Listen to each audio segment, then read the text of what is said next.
Hello, my self Rashika. आज मैं फिर आ गई हूँ डिस्कस करने मैरिको लिमिटेड जून 23 के क्वार्टरली रिजल्ट्स की। तो हम देखेंगे कि कंपनी की हाइलाइट्स है कि रेवेन्यू भी इंक्रीज हो रहा है, प्रॉफिट भी इंक्रीज हो रहा है। देखते हैं कि डिटेल में ये कैसे हुआ है, क्या हुआ है। तो हम जैसे कि देख पा रहे हैं मार्च 23 में वो 3224 करोड़ बुक किया था, जो कि अब इंक्रीज होके हो गया है 2477 करोड़ से रेवेन्यू, जहां 11% का हमें इंक्रीज देखने को मिला in terms of revenue. But वहीं अगर हम ईयर टू ईयर कंपेयर करें तो जून 22 में वो बुक हुआ था 255 करोड़ पे, जो कि अब हो गया ओनली 2477, जहां की हमें -3% का डिक्रीज देखने को मिल रहा है, डाउनफॉल। तो अब ये दिखाते हैं कि अगर एक्चुअली में ईयर टू ईयर में भले ही कंपनी ने लो परफॉर्म किया बट लास्ट क्वार्टर से काफी अच्छा किया है, तो hopefully over the coming quarters वो अच्छा ही परफॉर्म करे।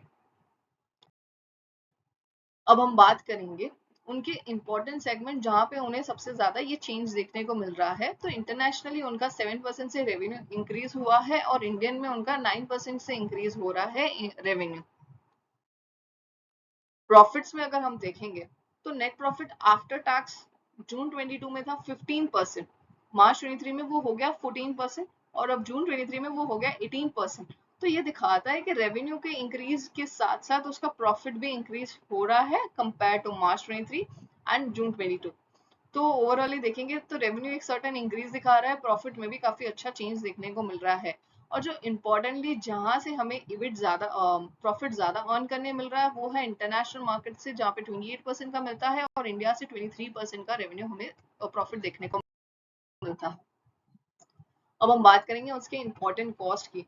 तो कॉस्ट में हम देखेंगे तो हमें मेजर चेंज जो मिल रहा है वो है डाउनफॉल, मतलब in decrease in the cost रहा है सीओजीएस और अदर एक्सपेंसेस का, जिसकी की वजह से हमारे प्रॉफिट्स में चेंज अच्छा देखने को मिल रहा है।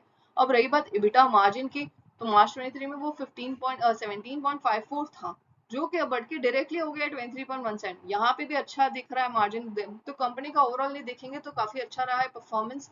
टर्म्स ऑफ रेवेन्यू इंक्रीज दिख रहा है, प्रॉफिट भी इंक्रीज दिख रहे हैं, एबिटा मार्जिन्स भी इंक्रीज दे रहे हैं कि मार्जिन स्किल नहीं हो रहे कंपनी की। बढ़िया बात है ये। P of the company is 57.01 and company का अदर इंडस्ट्री P is 62.17। अब PE रेशियोज भी ये दर्शाता है कि कंपनी की प्राइसेस इन द मार्केट और valuation is not over value. तो कंपनी की प्राइसेस अगर performances and market expectation meet अच्छी रही तो और इंक्रीज हो सकती है। Our return on equity is 36.35% and return on capital employed is 42.29। ये कि काफी बढ़िया इन्वेस्टर्स को रिटर्न दे रही है ये कंपनी। और CAGR revenue for 4 year is 5% and profit is 2%। अब रिटेल इन्वेस्टर्स को क्या मिल रहा है? इन्वेस्टर्स को तो काफी अच्छा मिल रहा है, रिटेलर्स को की बात है। तो 1 मंथ में 2% का चेंज देखने को मिला है, 3 मंथ्स में 7.3% का चेंज देखने को मिला है, 1 ईयर में 3.5। तो रिटेल इन्वेस्टर को ऑन एन एवरेज 2 to 5% का ही चेंज देखने को मिल रहा है ओवर द ईयर में। अब समराइज वे में हम अगर देखें तो रेवेन्यू हमारा डाउनफॉल हुआ है कंपेयर टू जून, बट मार्च से वो काफी बड़ा है। इबिटा मार्जिन हमारे बढ़ ही रहे हैं continuously. Net profit after taxes भी हमारे कंटिन्यूस बेस में बढ़ के 17.60 तक पहुंच गए हैं। इबिटा हमारा 23.2% पहुंच गया है, जो कि बहुत बढ़िया बात है। ऐसी अच्छी तरह से कंपनी परफॉर्म कर रही है तो मे बी चांसेस रेवेन्यू के साथ साथ प्रॉफिट्स और भी बढ़ जाए और मार्जिन भी और बढ़ जाए। So thank you for watching me, do like and subscribe my channel.